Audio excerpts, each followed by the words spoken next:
Hello বন্ধুরা, আজকে আমি তোমাদেরকে আটার সঙ্গে এমন একটা জিনিস মিশিয়ে রুটি তৈরি করে দেখাবো, যেটা মেশালে রুটি ফুলবে তো বটেই, রুটি নরমও হবে, আবার রুটি স্বাদও হবে মিষ্টি।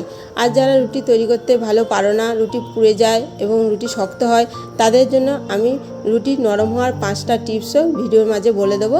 তোমরা দেখতে থাকো আর দেখো আমার রুটিগুলো কেমন সুন্দর ফুটবলের মতো ফুলছে। আর একটু কথা আমি বলে দিই, বাংলাদেশের অনেক বন্ধুরাই আমাকে অনেক কমেন্ট করেছো, সেগুলো দেখি আর আমার ভীষণ ভালো লাগে, আর নতুন ভিডিও বানাতে আমাকে আরও আগ্রহী করে তোলে। এবার প্রথম দিকে বন্ধুদের আমি ফোনেই ধন্যবাদ জানিয়েছি, এবার আর ফোনে জানাবো না, আমি মুখে তাদের নামগুলো বলে দিচ্ছি। এখানে নাম হচ্ছে সমর্স লাইফস্টাইল ব্লগ, বাংলাদেশি কুকিং, রান্নাঘর, অন্বেষা ঘর কুকিং, অপর্ণা সরকার, সরবরীর পাকঘর, এসকে স্টুডিও খুলনা, সাহাবু আরবি পাকঘর। এরা সকলেই আমার পাশে যেমন এতদিন ধরে ছিলে, তেমন আমার পাশে থাকবে। আমিও তোমাদের পাশে আছি এবং থাকবো। এভাবে আমাকে আরও সামনের দিকে এগিয়ে যেতে সাহায্য করবে। এবার আমি মূল ভিডিওতে চলে যাচ্ছি।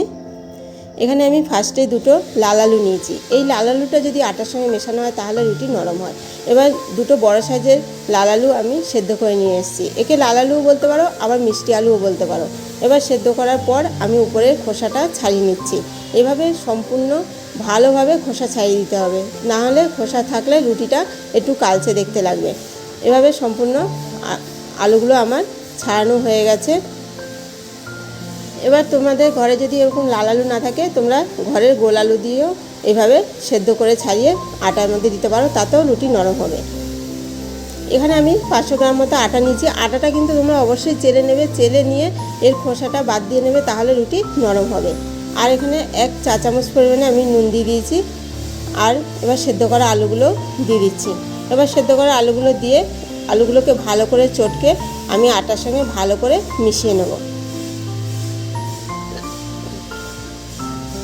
এভাবে ভালো করে মিশিয়ে নিতে হবে, না হলে আলু দানা ভাব থাকলে রুটিটা বেলার সময় চাকিতে লেগে যাবে।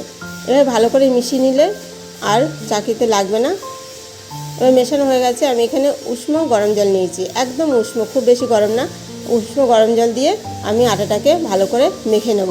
তোমরা যদি চাও উষ্ণ গরম জলের বদলে উষ্ণ গরম দুধ দিয়েও আটাটাকে মেখে নিতে পারো, তাতে রুটি নরমও হবে, আবার খেতেও স্বাদ হবে। এখানে সবসময় উষ্ণ গরম জল দিয়ে যদি আটা ছানো, তাহলে তোমাদের রুটি অবশ্যই নরম হবে। এটাও নরম হওয়ার টিপস। এবার এই আটাটাকে আমি ভালো করে অল্প অল্প জল দিয়ে এভাবে চেপে 15 মিনিট ধরে ভালো করে মেখে নেব। আটা রুটি নরম হওয়ার জন্য কিন্তু এই মাখার উপরে বেশিরভাগ নির্ভর করে। মাখাটা যত নরম করে সুন্দর করে মাখা হবে, রুটিও তত নরম হবে। এবার আমার মাখা হয়ে গেছে। কীরকম মেখেছি নরম করে দেখে নাও, ঠিক এরকম নরম করে মেখে নিতে হবে। এবার আমি রেস্টে রেখে দেবো। এইভাবে আটা মেখে রেস্টে রেখে দেওয়াটা কিন্তু খুব ইম্পর্টেন্ট স্টেপ। এভাবে আটা মেখে যদি আধ ঘন্টা রেস্টে রাখা হয়, তাহলে আটার মধ্যে যে গ্লুটেন থাকে সেটা ফর্মড হতে সাহায্য করে এবং রুটিটা নরম থাকতেও সাহায্য করে। এই জন্য আমি আধ ঘন্টা রেস্টে রেখে দেওয়ার পর নিয়ে এসেছি। এবার আটাটাকে আরেকবার ভালো করে মেখে নিচ্ছি। এরপর আমি আটার থেকে 4টে গুলি করে নিচ্ছি। যে যেরকম সাইজের রুটি তৈরি করবে সেরকম সাইজের গুলি করে নেবে। এখানে আমার 4টে গুলি তৈরি করা হয়ে গেছে। এবার এই 4টে গুলিকে আমি রুটি তৈরি করে তোমাদের দেখাচ্ছি। এবার রুটি বেলাটাও কিন্তু একটা দারুণ স্টেপস। প্রথমে আটার গুলিটাকে হাতে নিয়ে মুঠো মুঠো করে, তারপর 2 হাতে নিয়ে ঘুরিয়ে গোল করে নিতে হবে। এভাবে গোল করে নিলে রুটি আর ভারতের ম্যাপের মতো একা বেঁকা হবে না, পুরো শেপ গোল হবে। এবার এভাবে আমার 4টে গুলি গোল করে নেওয়া হয়ে গেছে। এবার কিভাবে বেলতে হবে সেটাও একটু বলে দিই। এখানে গুলিটা নিয়ে প্রথমে একটু চেপে নিতে হবে, তারপরে আটার গুঁড়ি দিতে হবে। আটার গুঁড়িটা দিয়ে 2 হাতে প্রথমে সমানে চাপ দিয়ে বেলে নিতে হবে। বেলে এপিট ওপিট উল্টে 2 পিঠেই আটার গুঁড়িটা ভালো করে ভরে নিতে হবে। তারপরে রুটিটা যাতে চাকির মধ্যে ঘোরে সেইভাবে রুটিটাকে বেলতে হবে। তার জন্য এক হাতে যদি ডান দিকে বেলি চাপ দিয়ে, তাহলে বাঁ দিকে হাতে চাপটা হালকা দিতে হবে, আর যদি বাঁ হাতে বেলি তাহলে ডান হাতে হালকা দিতে হবে। এভাবে হালকা আর চাপ দিয়ে 2 হাতে করে রুটিটা বেললেই এভাবে সম্পূর্ণ রুটিটাই ঘুরবে এবং সম্পূর্ণ রুটিটা সমান বেলা হবে এবং গোলও হবে। ঠিক যে হাতে চেপে বেলবে তার অপর হাতটা একটু হালকা দেবে, তাহলে রুটিটা সহজেই চাকির মধ্যে ঘুরবে এবং সমান বেলা হবে, কোথাও পাতলা বা মোটা হবে না। এবার একটা রুটি আমার বেলা হয়ে গেছে। ঠিক যেভাবে বললাম ওইভাবে রুটি বেলবে, তাহলে রুটি গোলও হবে এবং সমান তৈরি হবে। এবার রুটিটা কীরকম তৈরি করছি, কতটা পাতলা, সেটা তোমাদের হাতে তুলে দেখিয়ে দিচ্ছি। দাঁড়াও, এই রুটিটা আমার বেলা হয়ে গেছে। এবার আমি হাতে তুলে দেখিয়ে দিচ্ছি। দেখো ঠিক এরকম মোটা হবে, খুব বেশি পাতলাও না, একদম মোটাও না। এবার আমার রুটি বেলা হয়ে গেছে। 4টে রুটি আমি আগে তোমাদের ভেজে দেখিয়ে দিই। গ্যাসটা ধরিয়ে হাই ফ্লেমে রেখেছি, আর একটা তাওয়া বসিয়ে দিয়েছি, দিয়ে একটা রুটি আমি তাওয়ায় দিয়ে দিয়েছি। তাওয়াটা কিন্তু ভালোভাবে গরম হওয়ার পরেই রুটিটা দিতে হবে, তা না হলে তাওয়াতে রুটিটা লেগে যাবে। রুটি দেওয়ার পরে যদি দেখো নিচ থেকে ছোটো ছোটো এরকম বাবলস উঠছে, তারপরে রুটিটাকে উল্টে দিতে হবে। তারপরে যখন আবার দেখবে রুটির বাবলসগুলো একটু বড় হচ্ছে বা অসংখ্য বাবলস উঠছে, তখনই তাওয়াটা নামিয়ে নিয়ে রুটিটাকে ছেঁকে নিতে হবে। এভাবে ছেঁকলেই রুটি অবশ্যই ফুলবে। দেখো আমার রুটিটা কেমন সুন্দর ফুলছে। খুব বেশি তাওয়া ছেঁকা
দিয়ে রুটি তৈরি করতে পারো, তাতেও রুটি নরম হবে। দেখতে পাচ্ছ রুটিগুলো আমার কেমন সুন্দর বলের মতো ফুলছে।